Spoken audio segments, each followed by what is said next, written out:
que rio navegamos, com que mar? Mar antigo, rocha dura, amor ausente.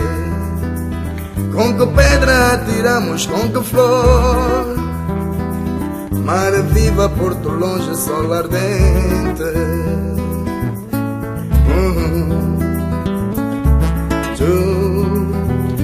De longe quis o cabo da esperança, boa sorte pela estrada do futuro. De perto vimos morte na bonança, país novo, sal antigo, rocha e muro. País novo, sal antigo, rocha e muro.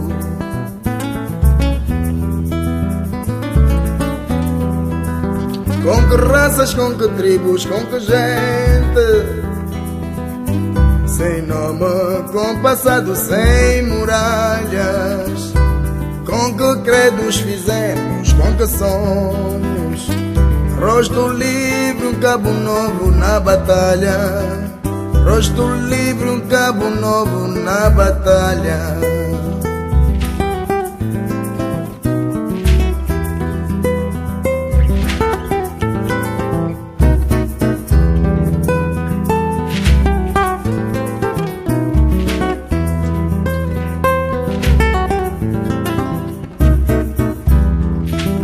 Com que raiva, ódio, dor, mar é sabor, calor, choro, glória, história, lugar, memória.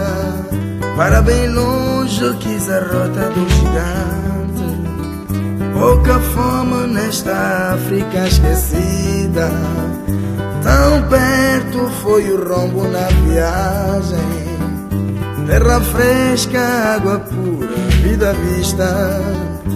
Terra fresca, água pura, vida à vista.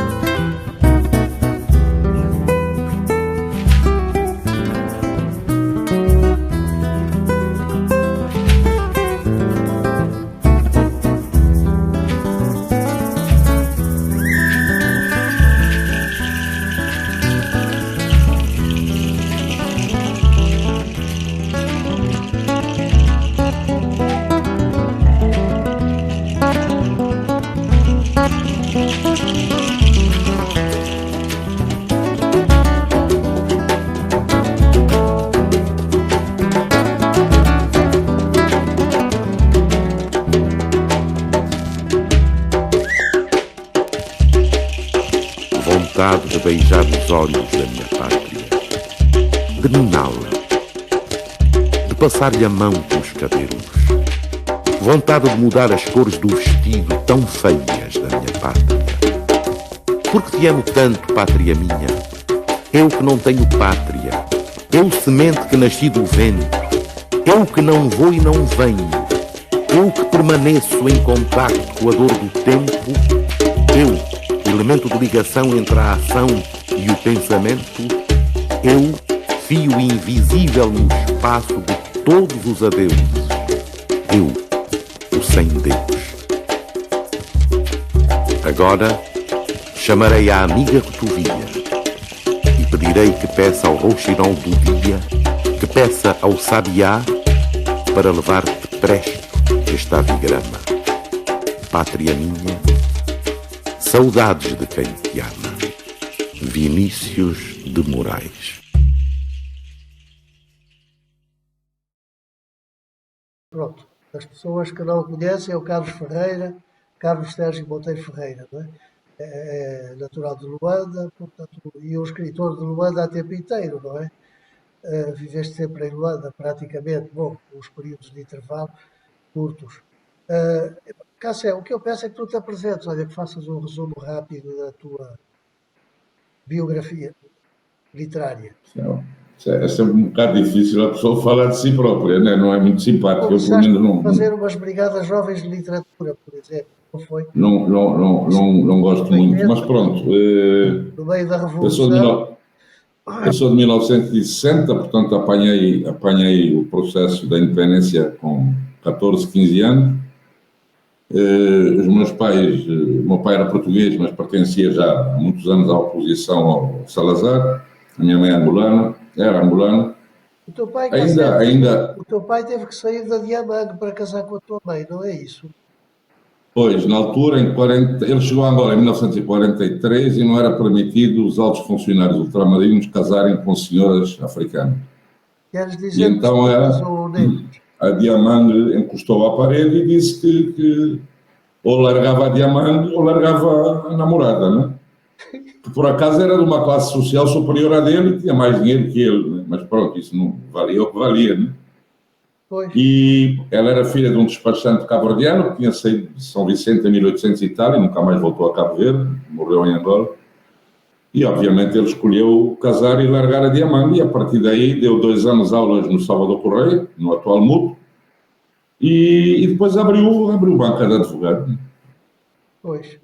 E foi importantíssimo para o nacionalismo angolano, porque ele formou todos aqueles jovens, não é? O Viriato, Depois, na sociedade cultural, de alguma maneira, eles tinham todos 14, 15, 16 anos. No caso particular do Viriato, até havia ligações com a mãe dele, no caso dos meus avós com a mãe do Viriato, e inclusive até ao final da vida, as 3 irmãs do Viriato, ele sempre lhes arranjou um emprego, sempre as protegeu, sempre até ao fim. Isso aí, as irmãs do Viriato eram sagradas para ele, já que ele não via o Viriato, né? Mas de alguma maneira terá tido alguma influência nesse pessoal, nesses jovens, nasceste então jovens. no meio desse cadinho nacionalista. Pois, eu sou meio filho neto, né? Eu nasci, o pai tinha 55, a mãe tinha 40, já tinha um irmão com mais 11 anos que eu, ele hoje tem 71, eu tenho 60, mas teve muitas vantagens isso, não é só o mimo, teve muitas vantagens. E depois, em 75, eles ainda se sentaram para decidir se ficavam ou se iam embora, porque as coisas, como tu sabes, foram muito mais. Mas ao ver o meu entusiasmo e do meu irmão, optaram por ficar, porque o meu pai também estaria com 68, 69 anos, ele viveu até aos 92, como tu sabes. Mas ele perguntou-se, o que é que eu vou fazer para Portugal? A maior parte dos meus contemporâneos estão velhos, estão em casa, né? Eu aqui continuo a ter emprego, tenho a minha vida, vou ficar. Então acabamos por ficar. E eu aos 17 anos, mal acabei o 7º ano, para a desgraça da minha mãe queria que eu fosse estudar, resolvi meter-me na Rádio Nacional, um concurso, fizeram Começaste a público. trabalhar como jornalista, então. Logo E na comecei área logo aos 17 anos, não exatamente como jornalista, como se chama hoje em dia. A gente tinha muito orgulho na altura em dizer radialista, né? Mais ao nível, porque aquilo depois separou-se, era a realização de programas e a informação propriamente dita, né? E eu sempre fui muito mais pela via da criação, da realização de programas, ou seja, da criatividade e não da informação. Da informação, depois acabei por terminar lá, como é hábito, como é óbvio, mas ao nível da rádio sempre fui mais, ainda hoje, aquilo que a gente chamava realizador de programas, pronto, era o nome que se dava. Portanto, é uma área mais criativa do que a informativa. Sim, fizeste programas de leitura de poesia, porque tu lês muito bem poesia, não é? Por exemplo, fiz inclusive aquele disco, aquela pequena antologia, lembras-te? O Arra Conquista, depois já não consegui fazer mais porque não tinha apoio financeiro. E aprendi a ler principalmente com um tipo que era realmente também era além de ser um bom locutor de rádio e um grande relator de futebol, era um exímio leitor de poemas, que era o Rui Carvalho. Uma excelente voz também que ele tinha. Ele influenciou-me muito aí nesse lado da poesia, porque eu não entrei como locutor, era só mesmo redator. Só mais tarde é que passei a falar, porque eu só escrevia mesmo. Olha, e depois quando é que vocês formaram a primeira Brigada Jovem de Literatura?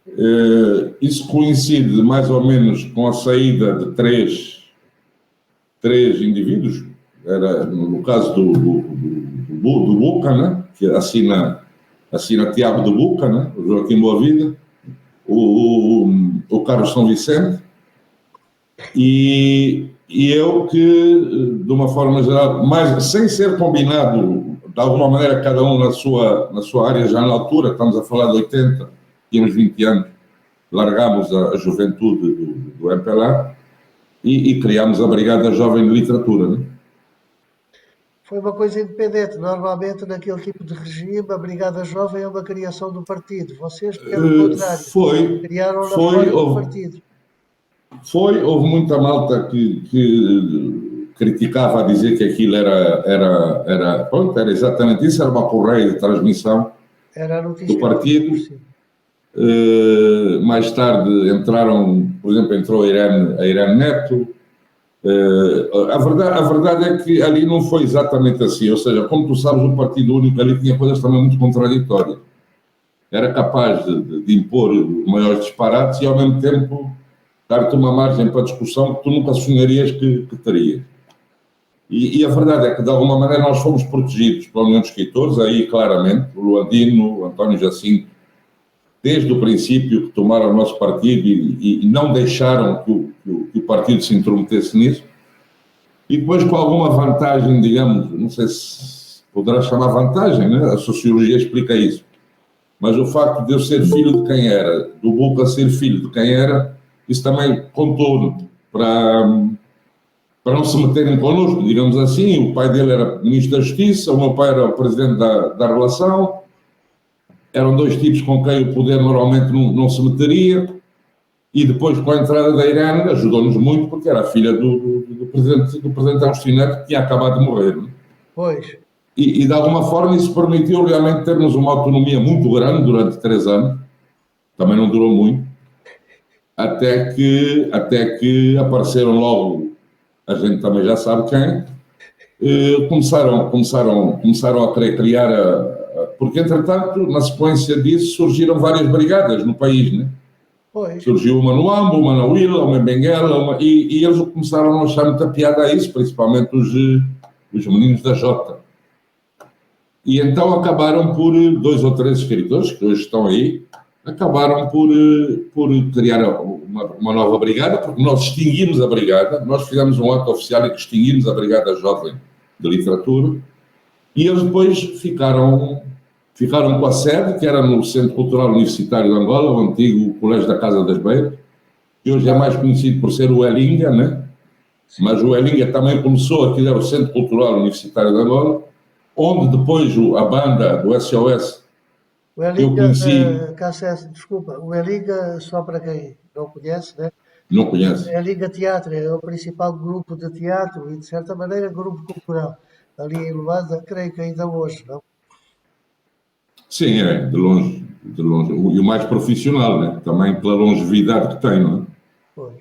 E então acabámos por abandonar a brigada. Não abandonamos, nós extinguimos a Brigada Jovem de Literatura e depois seguimos a nossa vida e o pessoal da JMPLA tomou aquilo até criar esta Brigada Jovem de Literatura da Angola, que hoje é uma instituição burocrática com presidente, secretário-geral. Sim, aliás, quando eu regressei a Benguela, achei estranho, porque o tipo que estava à frente da brigada, aliás, sempre nos demos bem, acabou sendo meu aluno também. Boa gente, mas, epá, eu disse-lhe uma vez, então você já pinta o cabelo e o bigode para não se notar o cabelo branco? E ele é o líder da Brigada Jovem de Literatura e ele ria-se muito. Disse, não, o posto aqui é profissão, doutor, a gente não larga o posto. Bom, percebi que aquilo não era para levar a sério, mas também não faziam nada. A poesia daquela, nos anos que eu lá estava, desenvolvia-se, olha, muito por imitação dos Estados Unidos, o Luciano Patissa participava disso, e outros, aquela poesia de improviso que chamavam ali a trova, não é? Fazia o pessoal ligado muito ao rap também, não é? E a poesia ia crescendo e modificando-se fora das instituições oficiais. Aliás, é um ponto que eu depois quero abordar mais à frente, quando falarmos do panorama atual da literatura. Mas quer dizer, tu depois, nessa época, vocês fecharam a brigada, encerraram, surgiram outras brigadas, mas a tua poesia, entretanto, vai-se desenvolvendo e a partir do... É que não é muito depois disso que tu te tornas imediatamente crítico, não é? Bastante crítico. O Sr. Acácio Sim, sim. do Rio de Janeiro está connosco também. E a tua poesia reflete imediatamente isso. Quer dizer, tu és dos poucos escritores, talvez por seres dos mais novos, és dos poucos escritores que manteve aquela literatura de combate, mas com um sentido crítico relativamente ao novo poder. Quer dizer, tu fazias parte daquilo, até por família, mas tinhas um sentido muito crítico em relação já ao que se estava a passar, e então a tua poesia foi uma espécie de poesia de combate, mas já dentro do regime e no sentido de denunciar os Sim, sim. digamos, que passam os ideais da revolução. É um bocado isto, não? Durante a década de 80, a tua poesia é muito marcada por esse combate, julgo eu, não?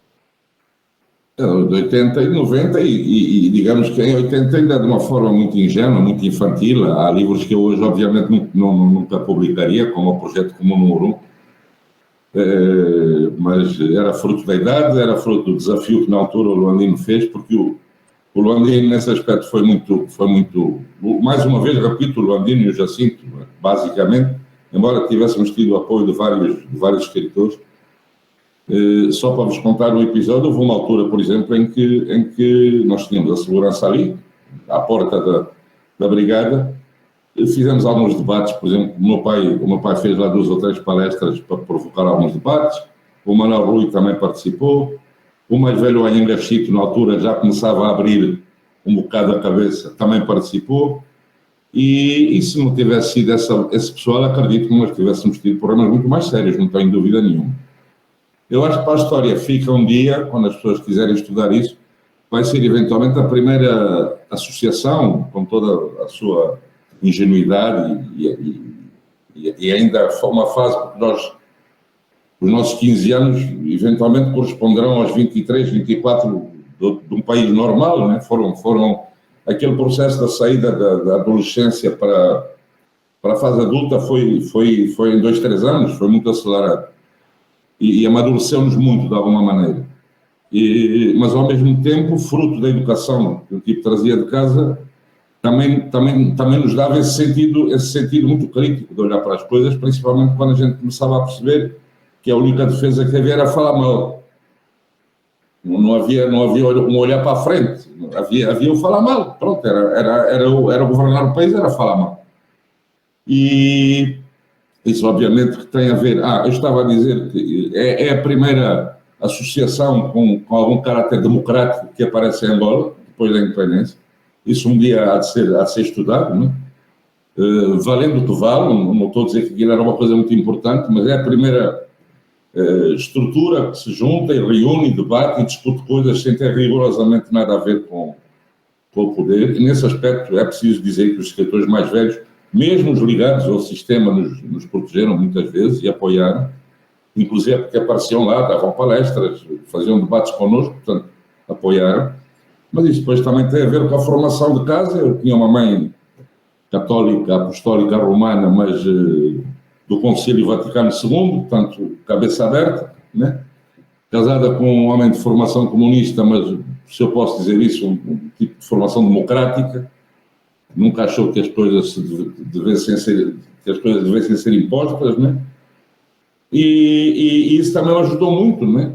E o ter também as costas quentes ajudou a isso, porque podia ser barrado de várias formas, como sempre fui. Eu não, do ponto de vista da minha poesia ou do que eu escrevo, eu não sou conhecido em lado nenhum, praticamente ninguém me conhece, não tenho nome, também não é isso que me interessa, muito sinceramente. Interessa-me é que fique para os filhos e para os netos e para a história aquilo que a gente escreveu.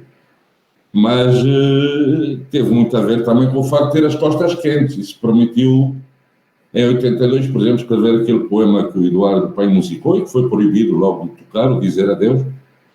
Foi imediatamente proibido por um poeta que, na altura, tinha responsabilidades ao nível altas ao nível do partido, era do Biro Político, e que proibiu imediatamente a música de ser tocada e continuou a tocar porque ia tocando, de outras formas, ia tocando. Precisamente, a tua poesia está muito ligada à música, não é? Sim, porque eu comecei a fazer as duas coisas em simultâneo, ou seja, eu quando vou para a rádio e depois começo a escrever, É na altura em que eu conheço o Bruno Lara, que estava a trabalhar na rádio como técnico, e o Eduardo Paim começa a aparecer na rádio. E daí nasceu uma parceria que ainda durou uns 5, 6 anos, né? E que foi interessante para começar a escrever para a música. Né? Depois a tua parceria mais continuada e talvez mais famosa hoje é com o Paulo Flores. É com o Paulo, mas com uma diferença, é que o Paulo não precisa de que ninguém lhe escreva. O Paulo é um belíssimo letrista, ou seja, os brasileiros, por exemplo, normalmente dizem compositor, é ao contrário, né? Sim, sim.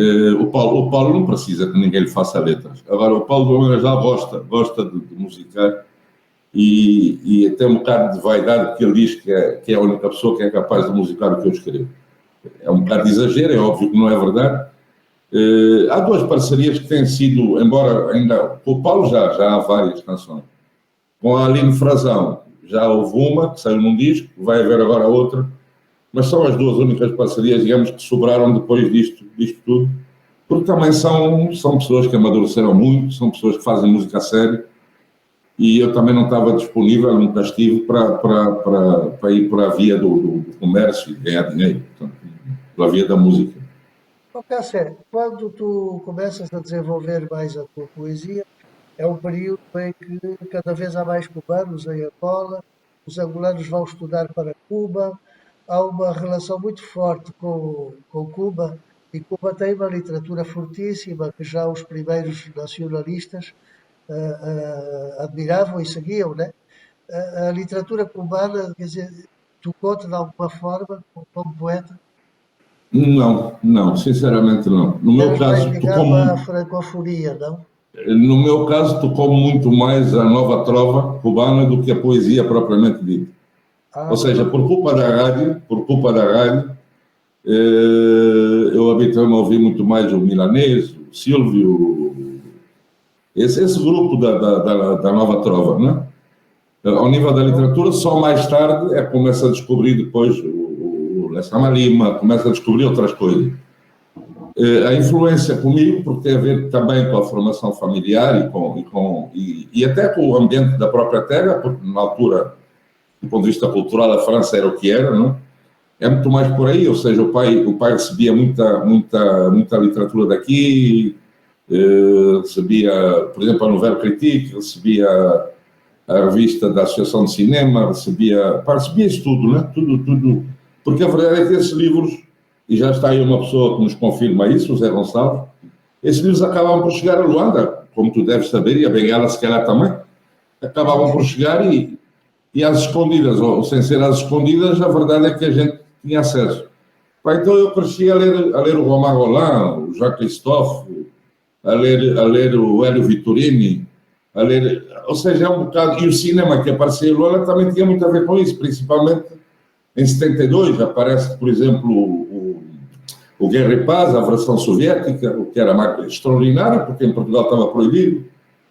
Né? Aparecem esses filmes do Buñuel. Portanto, a minha formação tem muito a ver, quer com Portugal, do ponto de vista cultural, quer com a França, no sentido literário, musical e obviamente, com a realidade angolana. Né? Pronto. Mas, Cássio, a tua poesia e também musicalmente, tu és muito marcado pela cultura e pela literatura brasileira e pela música brasileira, até hoje. Sim, muito também, porque é essencial. Aliás, eu estava a falar da França e de Portugal e esqueci-me de falar do Brasil e de Cabo Verde. De Cabo Verde mais pela via da música, porque a minha mãe tocava piano e tinha piano em casa, então, principalmente naqueles anos em que já não havia luz em Luanda, os serões eram com a porta a tocar piano, né? E é das valsas e aos tangos até às mornas, e pronto, as mornas também me começaram a apaixonar, e essa ascendência cabo-verdiana, né? Que acabou por me levar lá 3 vezes e a tratar do bilhete cabo-verdiano. Eu hoje, com muito orgulho, tenho um bilhete cabo-verdiano e passaporte cabo-verdiano, embora não utilize, foi mais uma decisão emocional, se a gente quiser, né? Mas é óbvio que o Brasil é fundamental pela literatura, pela música, pelo teatro, por tudo. Que era depois da independência, é o país onde eu vou mais vezes, para além de Portugal, é o país que eu visito mais vezes e vou sempre que posso, é o Brasil. Porque pronto, lá está, em casa eu começo a ouvir a banda do Chico, começa a ouvir, depois vai por aí fora até a Ópera do Malandro, até o João Cabral de Melo Neto, aquela adaptação que o Chico fez, agora não me estou a lembrar do nome,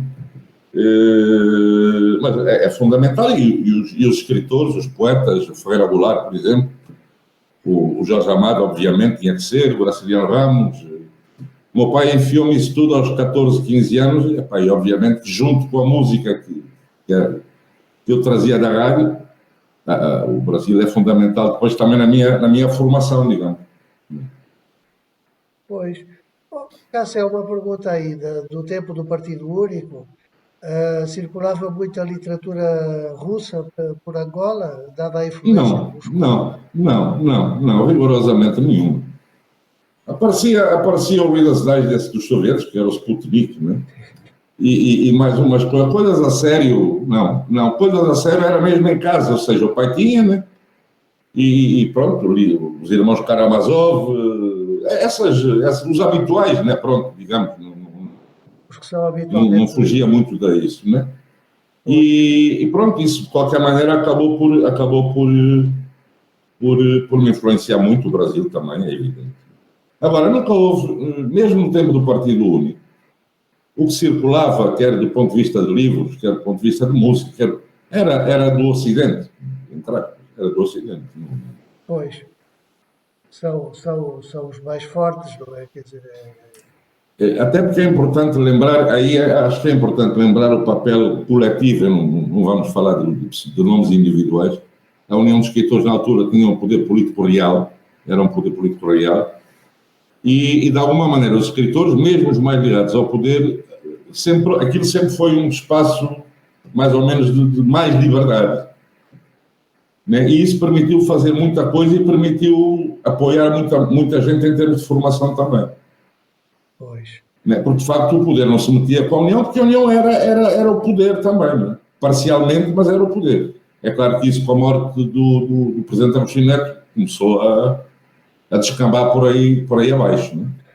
Sim, Mas, de alguma forma, era um espaço onde se podia discutir coisas que normalmente as pessoas tinham medo de discutir, e ali não tinham. era um poder real e a União tinha uma função digamos, de estabelecer o cânon, não é? Se algum autor, nenhum autor seria canónico se não passasse pela União, excetuando aqueles mais velhos que já estavam canonizados, digamos assim, mesmo quando não eram do partido, mas já não dava para tocar neles. Pois, mas ao mesmo tempo também não havia imposições, digamos. Eles aceitavam o que eu escrevia, como aceitavam o que o pessoal do grupo Archote começou a escrever, né? Não havia, nesse sentido não havia dogmatismos, não havia, felizmente não havia. Era um cânon aberto, mas porquê é que eu falei disto? Porque a União centralizava a atividade. Aquela comunidade literária andava muito em torno da União dos Escritores, né? E, entretanto, tudo isso se esboroou. Quer dizer, nessa altura havia coisas muito más, pois, num partido único é bom, mas depois foi-se esboroando, quer dizer, o sistema de ensino durante o tempo ainda funcionava e reproduzia o mesmo cânon literário. E então as crianças na escola aprendiam poesia. Mas depois o sistema de ensino foi ao ar também. A formação dos professores caiu também. E a própria União dos Escritores foi perdendo o seu prestígio e deixando de fazer de núcleo central do sistema literário angolano.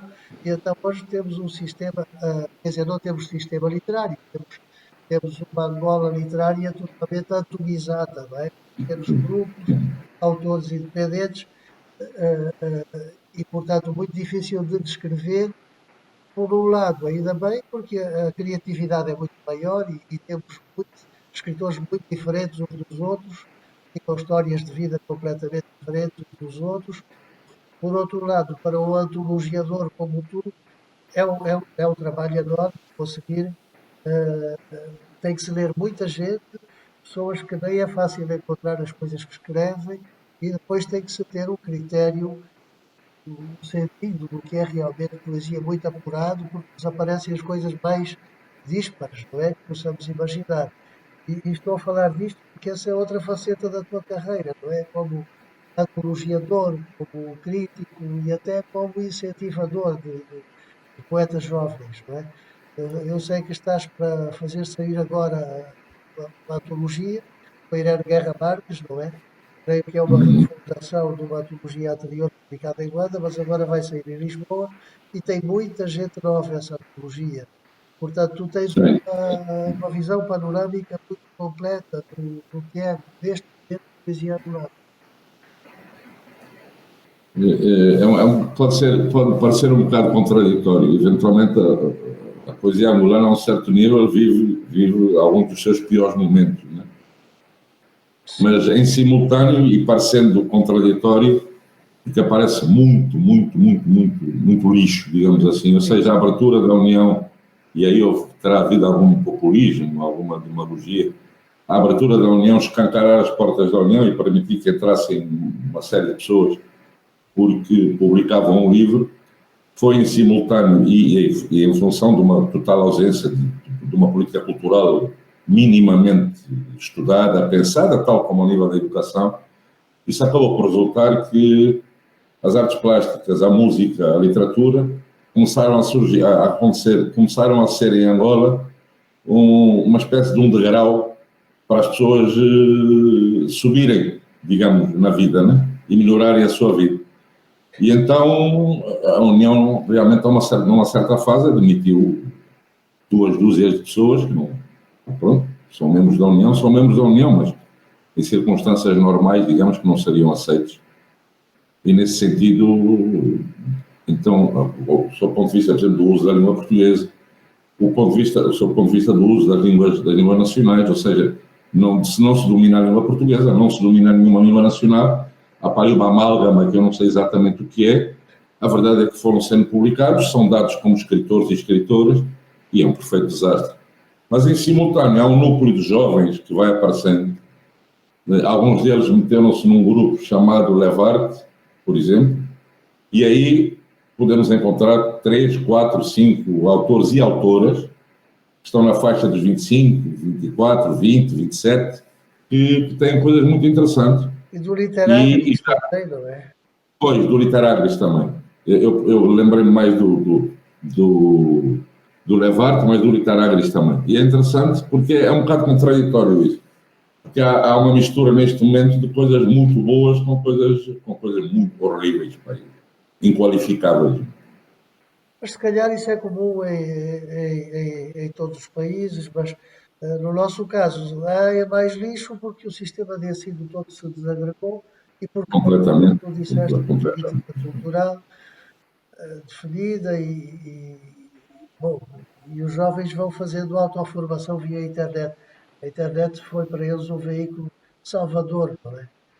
É verdade, mas ao mesmo tempo também deturpa muita coisa, até porque metade do que aparece ali a gente sabe que não é verdadeiro. Então é muito, mesmo quando se tratam de estudos, quando se trata. É muito complicado, não é? É muito complicado. Eu acho que a salvação. Mas tu, de qualquer maneira, descobriste muita coisa boa entre novos poetas e colocaste na antologia. Essa antologia, digamos que é uma versão melhorada da antologia que a Irene e eu fizemos em 2007. É preciso tomar cuidado, porque eu não sou nenhum antologia. Como é? Antologia? Como é que se diz? Não sou. Isto é a Irene que me pica para isto já há muitos anos. Ela conhece-me desde criança. A minha mãe conheceu, ela era criança. Há uma relação realmente muito grande. E sempre nos deu muito gozo trabalhar juntos. E como a gente fala, discuto muito cinema e literatura, essas coisas, né? Então, isto começou por outras parcerias, acabamos por fazer essa antologia em 2007 e agora tivemos a sorte de um patrocinador português, que é engenheiro e terá uma empresa de construção e que é das primeiras pessoas na vida que eu ouço dizendo que a cultura é para dar dinheiro, a cultura não tem que dar prejuízo e que se der prejuízo a gente beneficia de outra maneira. O tipo está a pagar integralmente esta segunda edição da antologia, que é uma edição bastante melhorada em relação à primeira, né? Vai ter quase 1000 páginas, 980 e tal, e já com a introdução desse pessoal, desta geração mais recente. Eu estou-me a lembrar, por exemplo, do Helder Simbad, do Job Cipital e da Helena Dias. Há ali 4 ou 5 nomes que as pessoas vão gostar de ler. Eu achei muito interessante e eu ando sempre em cima, salvo seja desses. Eles publicam muito, sobretudo no Facebook, alguns têm canal no YouTube. Bom, o Helder Simbad, para além disso, é professor de literatura e tem aspirações teóricas e críticas, isso também o acompanho bastante, mas depois há uma série de nomes que aparecem ali, eu não conhecia, até te perguntei quem eram alguns deles, não é?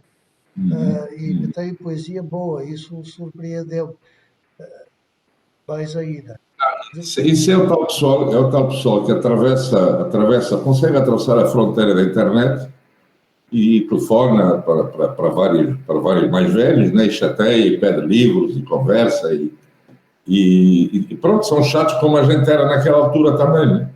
E acabam realmente por conseguir autonomizar-se e ganhar um tipo de desenvolvimento que não sai depois daquela mediocridade toda. São persistentes. Sim, felizmente há aí umas pepitas, não é? E que vocês apanham bem. A vossa antologia, ela pode se dividir mesmo em dois, não é? Tem a parte da formação da literatura, que segue uma ordem cronológica, e depois tem a parte atual, que em vez da ordem cronológica está só por nomes, não é? Por ordem alfabética, não é isso? Sim, a gente aí não fez separação de nada, né? Foi mesmo a ordem alfabética e não dividiu, essas coisas de dividir por gerações ou cronologicamente, eu também não gosto, a Irene também não gosta, então dividimos mesmo, como tu sabes, por ordem alfabética e mais nada.